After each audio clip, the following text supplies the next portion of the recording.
Hi everyone! Here is the longer version of our coop build from start to finish. This video is going to go alongside the shorter version that I posted, which was very sped up and kind of grazed over a lot of the details.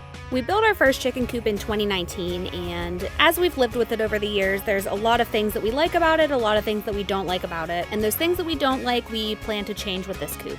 When we got chickens for the first time and built our first coop, we started with 7, and we thought that that was going to be plenty. Based on our family growing and how many eggs that we were able to give away and sell to friends and family, we decided that we wanted to increase our flock this year. And that original chicken coop was just not going to cut it for more birds. So we started looking online for plans for a larger coop and decided that we wanted to place it on level ground.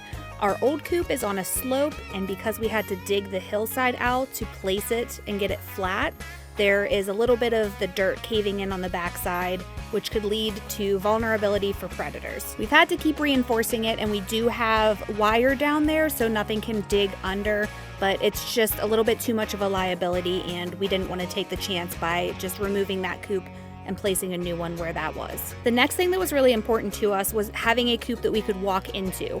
Our old coop is raised up off of the ground so that the chickens can go underneath of it, which in theory that's a really good idea because they have more room and it's under cover and they can go there when it's raining. The downside of that is you have to crawl underneath of it to get to those back corners if you needed to. And trying to reach into the coop, my arms are not physically long enough, and there have been times where I've had to fetch eggs out with a stick. One of the other things that I wanted, which you can see here, is a roll-away nesting box. By placing the bottom board at an angle, the eggs actually roll out from under the chicken and into a back collection tray. This helps to keep the eggs cleaner because multiple chickens aren't coming in and sitting on the same eggs and pooping on them, and they roll away so there's less of a chance of them getting broken. Another piece that I wanted was to have windows in so there was some natural light into the coop, and these windows I actually got for $5 a piece off of Facebook Marketplace. There was a lot of caulking stuck on them and some pieces of wood from when they were taken out of wherever they originally were, so I had to scrape all of that off. Well, attempt to scrape it. We ended up using a grinder, which then meant that we had to repaint everything. So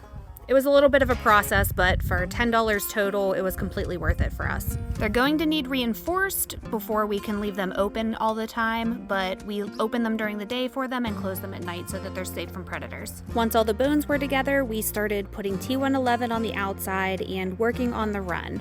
And after that, it was time to start painting. I thought I liked painting before I started this project, and now I am not so sure. I originally was going to do a muted pink and white with a coffee trim color, but our son was very adamant that we use purple, so we used purple and white and the coffee trim. Looking back, I really wish that I had gotten a paint sprayer of some kind because this was an absolute nightmare. There were so many nooks and crannies and everything needed 2 coats of paint, and I wish I could have just used the paint sprayer and been done with it, honestly. 10 out of 10 do not recommend.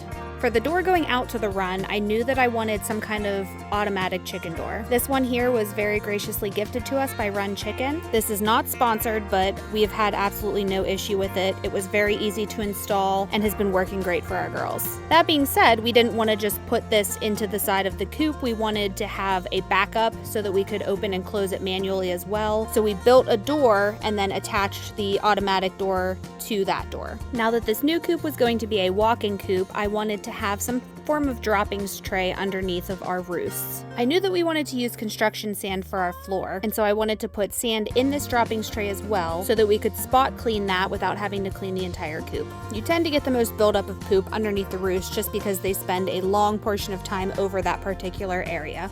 And then it was time to install our very, very large door.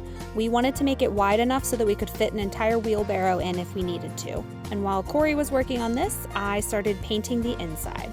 One of my other visions for this chicken coop was that it was pretty. It's completely impractical, and I understand it's all going to get dirty, but I like it. Corey stopped after work one day for our construction sand, and we were able to get it filled before we put the hardware cloth on. I know a lot of people like to use chicken wire for their run, and it literally has the name chicken in it, but we are not fans. I have seen so many people have their entire flocks decimated by predators because they can just tear it right apart. So we took predator proofing very seriously for this coop. Every nook and cranny inside our coop was covered with hardware cloth, and on the outside we used really strong stainless steel staples that needed to be hammered in.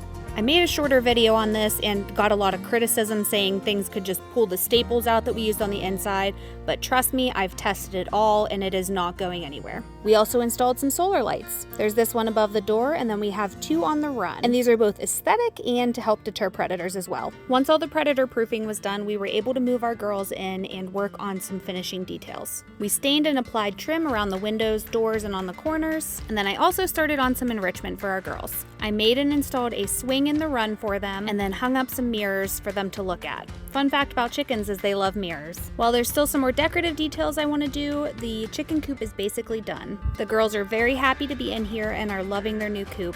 So what do you guys think? Did we do a good job?